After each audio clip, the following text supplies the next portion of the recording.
and I think you're in for a treat. I've been blessed to hear this sermon already, so I know you're in for a treat. And I encourage you to be very supportive of her as well, as I know you will be. So thank you.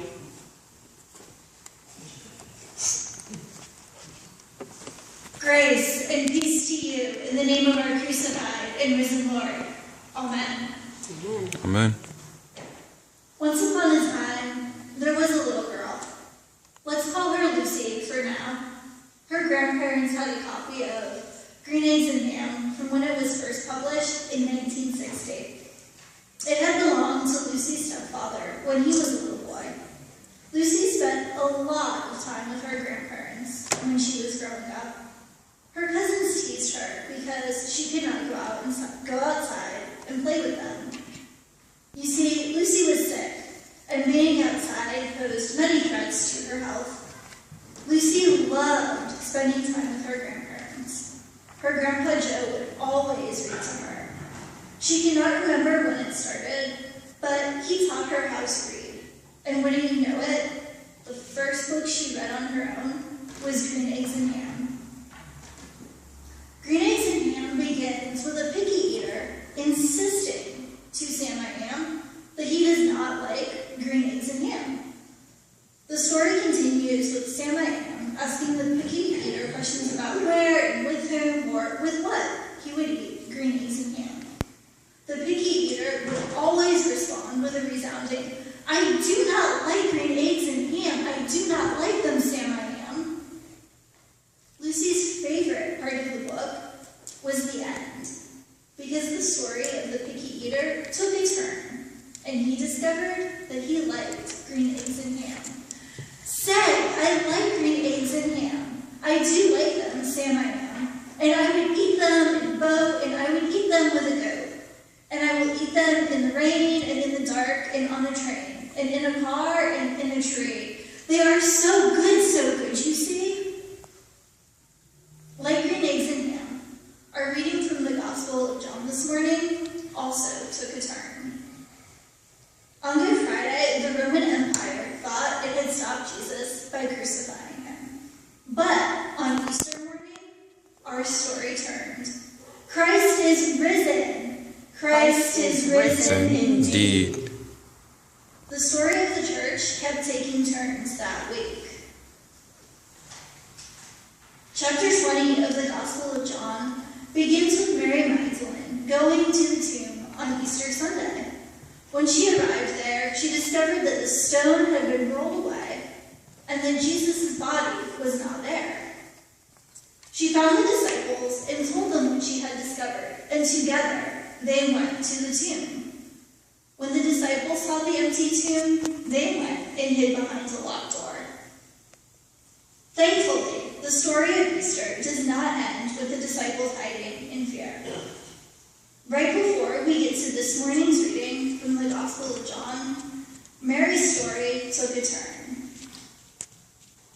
After the disciples left, Mary stayed behind to investigate why the tomb was empty. The Gospel of John tells the story this way.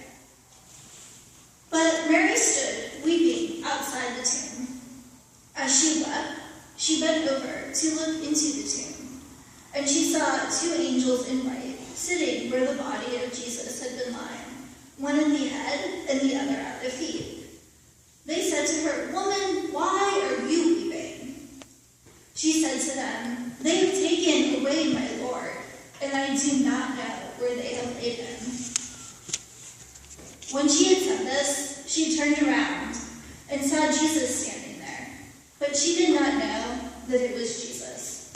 He said to her, "Woman, why are you weeping? Whom are you looking for?" Supposing him to be the gardener, she said to him, "Sir, if you have carried him away, tell me where you have laid him, and I will take him away." Jesus said to her, "Mary."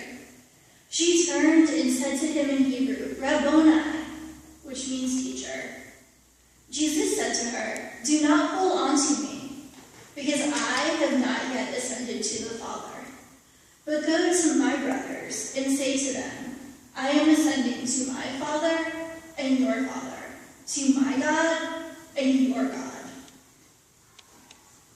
Mary's story took a turn when she encountered her risen teacher and learned, Christ is risen.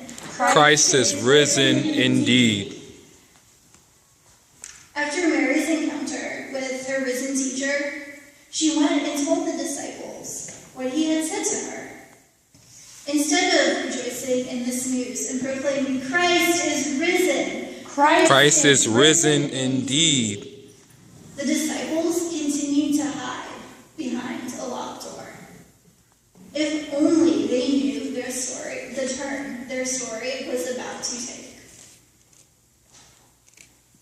That night, Jesus appeared in the room where his disciples were and said to them, Peace be with you. Jesus showed them his wounds.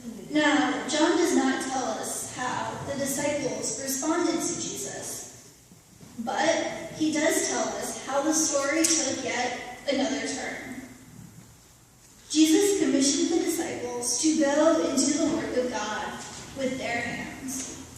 Just in case you missed that turn, Jesus commissioned his terrified disciples who had yet to proclaim, Christ is risen. Christ is risen indeed.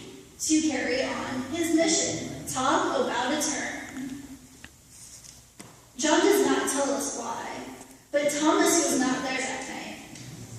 When the disciples told Thomas that Jesus appeared to them and showed them his wounds, Thomas proclaimed, Unless I see the mark of the nails in his hands, and put my finger in the mark of the nails and my hands in his side, I will not believe. I do not know what Thomas was thinking when he said those words, but I do know that he did not know the turn his story would shortly take. A week after Jesus first appeared to them, the disciples, including Thomas, were hiding behind a locked door. They still had yet to proclaim, Christ is risen. Christ is risen indeed. Jesus returned to them, but it was not to scold them for their silence. Again he said, Peace be with you. And then he turns his attention to Thomas. Jesus told Thomas to touch his wounds. Thomas responded with, My Lord and my God. In that moment, Thomas believed, and church tradition tells us that he went on to boldly proclaim, Christ is risen. Christ is risen indeed.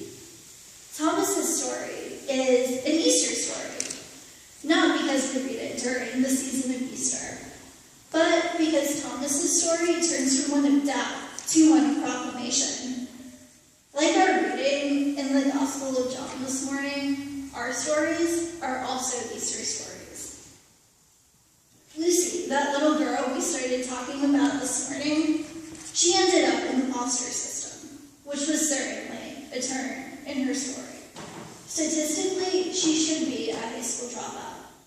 Statistically, she should be homeless, if not dead. But Lucy's story took another turn about 6 years ago, one that no one saw coming. Lucy found herself at college. She thought her story was done turning. She was on the path to teach English in India. But her story took another turn. Lucy found herself in a United Methodist Church, where she discovered the illogical and beautiful truth. Christ is risen. Christ is risen indeed.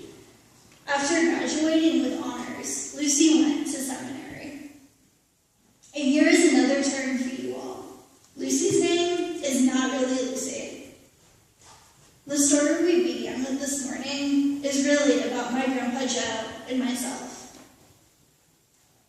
Here's what's amazing about Easter stories. Everyone has one. The story that the church shares is that, like Jesus' disciples, We do not always get it right the first time. And yet, God has bestowed upon us the gift of grace and has called us to be an Easter people who address the needs of God's children within and beyond our walls. The story of the church took a turn at Easter, and since that day, we have boldly been proclaiming, Christ is risen. Christ is risen indeed. Alleluia, alleluia, alleluia, amen. Amen. Amen.